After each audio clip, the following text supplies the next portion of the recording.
Efesios capítulo 6, verso 13. Y la palabra de Dios dice así: Por tanto, tomad toda la armadura de Dios para que podáis resistir en el día malo y habiendo acabado todo, estar firmes. Este versículo eh, también el Señor a través de Pablo nos exhorta a que podamos tomar la armadura.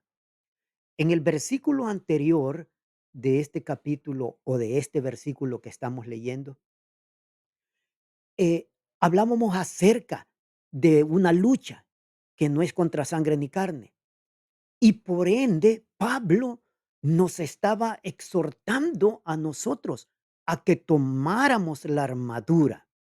Y esta armadura no es otra armadura más que una armadura divina. ¿Por qué? Porque Pablo nos enseñaba a través de su palabra de que solo con la armadura de Dios nosotros podemos enfrentar al enemigo, enfrentar a todos esos demonios, porque nuestra lucha, como decía yo en el mensaje anterior, no es contra sangre ni carne, sino contra esos demonios, esos espíritus que están quizás en el corazón de las personas haciendo cosas, y contra ellos es que nosotros tenemos que luchar, no contra las personas, no, de ninguna manera. Pero quiero mencionar estas 3 cosas que tiene este versículo. Y dice la primera: "Por tanto, tomad toda la armadura de Dios". Ahora, yo voy a mencionar 2 cosas nada más acerca de la armadura, porque vamos a posteriormente en los mensajes que voy a predicar después de este, vamos a estar hablando también de toda la armadura.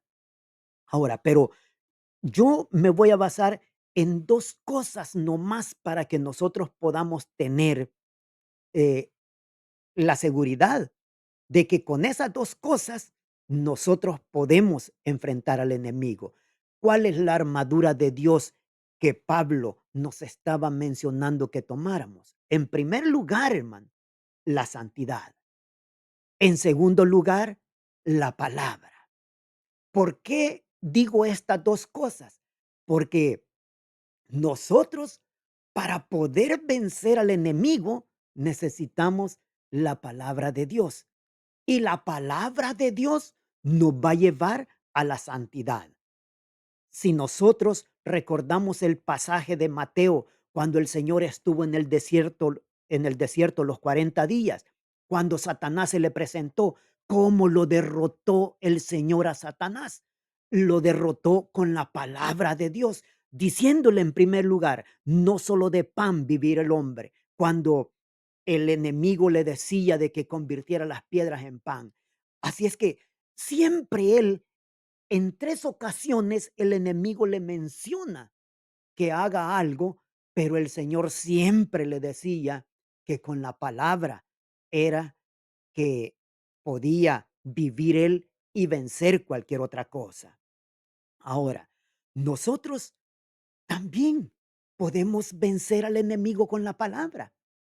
Y eso es lo que nosotros necesitamos, vivir una vida consagrada para Él y de hecho, la palabra de Dios obrando en nuestra vida, permitiendo que sea la palabra de Dios la que nos fortalezca, nos edifique y nos revele cuál es la voluntad de Dios y cómo enfrentar al enemigo. El enemigo va a ser destruido en nuestra vida.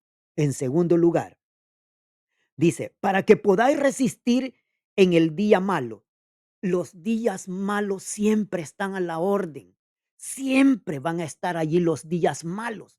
Pero nosotros sabemos de que si esos días malos vienen a nuestra vida, si el enemigo los está poniendo o nos está sitiando con esos problemas en esos días malos de nuestra vida, nosotros con la ayuda de Dios, sabiendo de que el Señor está con cada uno de nosotros y que Él va a pelear por cada uno de nosotros, por usted y por mí, Dios se va a encargar de vencer al enemigo y nosotros vamos a poder resistir esos días malos y nada ni nadie nos va a poder robar las bendiciones que Dios tiene para cada uno de nosotros.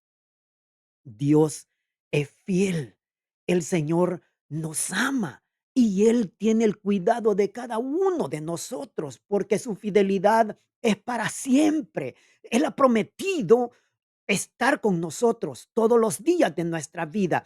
Y en los días malos es cuando más la presencia de Dios va a estar con cada uno de nosotros. ¿Por qué?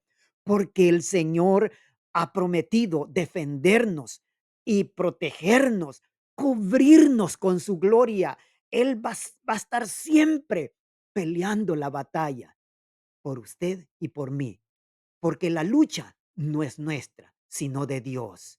Ahora, Dios, ese es el plan que Él tiene. Dios es tan especial con cada uno de nosotros y nosotros debemos de vivir una vida consagrada para Él. Dice la última parte del versículo, y habiendo acabado todo, estar firmes. Ese es el propósito de Dios, que cuando nosotros estemos atravesando los días malos y confiamos en Él y tenemos esperanza de que esos días van a acabar tarde o temprano con la ayuda de Dios, nosotros vamos a permanecer firmes cuando hayan pasado esos días que quizás pasamos angustia, quizás nos tocó llorar, quizás sufrimos tanta penumbra en nuestra vida, pero lo bueno es que el Señor nos saca siempre en victoria, porque la victoria es del Señor y nosotros vamos a estar firmes cuando hayan pasado esos días malos. No dudemos que el Señor está en nuestra vida. No dudemos que el Señor tiene el poder para obrar maravillosamente. Quizás tú puedes estar pensando, yo ya no puedo, pero el único que puede es el Señor. Él es el que va a obrar maravillosamente y te va a sacar con la frente en alto y la victoria será tuya en el nombre poderoso de Jesús. ¿Por qué? Porque has resistido en el día malo.